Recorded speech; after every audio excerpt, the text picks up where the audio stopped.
Dan Illman, Matt Bernier for Weekend Wrap, taking a look back at last Saturday's Jim Dandy Stakes at Saratoga, the prep for the Travers at the old spa. And it featured the Derby winner against the Preakness winner, and they both bombed. We break from the gate, and Always Dreaming, who was forwardly placed en route to winning the Kentucky Derby. He didn't do well in the Preakness. He got the lead here on a track that up until this point favored speed and the rail. Yeah, I suppose it did, but keep in mind, the horses that were speed and rail in those other races, they all figured. They were all 4 to 5 and whatnot, and how many of them were going 2 turns over this racetrack that was not yielding fast times?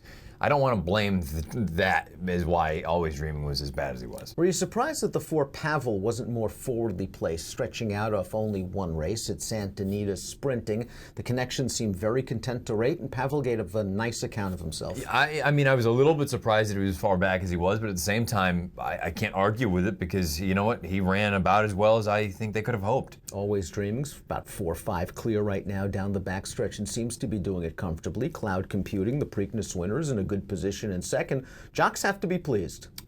All things considered, I have to be honest though, right now when Javier starts getting into Cloud Computing and the 3 of them start lining up, it looks for a minute as if Pavel's going to win the race. Pavel has the momentum as he begins to charge 3 wide. Giuseppe the Great is keeping within distance. I thought at this point maybe Giuseppe the Great would be outrun, but he's keeping himself in the race as these 3 pace setters can't create any separation. And at the back of the pack, Good Samaritan is revving up. You know, and the thing is, you look at the fractions, 48 and 2, 13 and 1. That just, it shows you. I mean, it's not like those are blistering numbers, but this track has been demanding. And like you said, you see the eventual winner, Good Samaritan. He's hitting full gear right now. He gets that final final eighth of a mile, I should say, in 12 and 2. Pavel briefly poked ahead in front, but Good Samaritan is full bore and rallying stoutly down the center of the track. He wins this race really easily. Joel Rosario didn't have to go to the stick. Giuseppe the Great up in that 4-ply battle for second.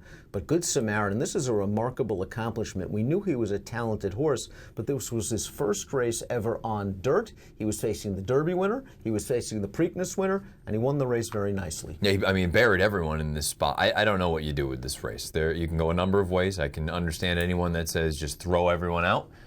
I don't know that I can do that.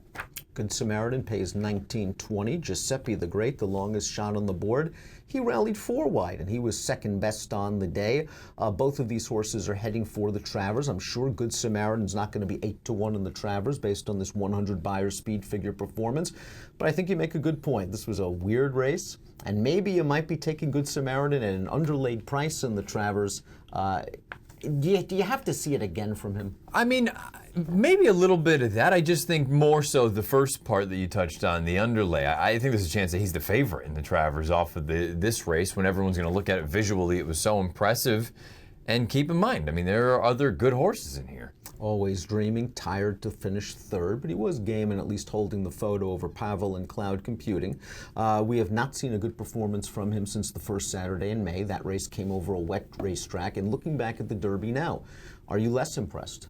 No. Considering that maybe it was a wet track deal. No, because it wasn't in Florida when he aired in the Florida Derby. I think the Preakness was a 2-week situation with Todd. Todd despises that, and the horse bombed. Mm-hmm. And here, I mean, look, if you think Always Dreaming was terrible, what was Cloud Computing? Cloud Computing wasn't very good either, and you have to wonder what's next for him. I think Cloud Computing was the bomb of this entire race. He was terrible. There was no excuse for any of that.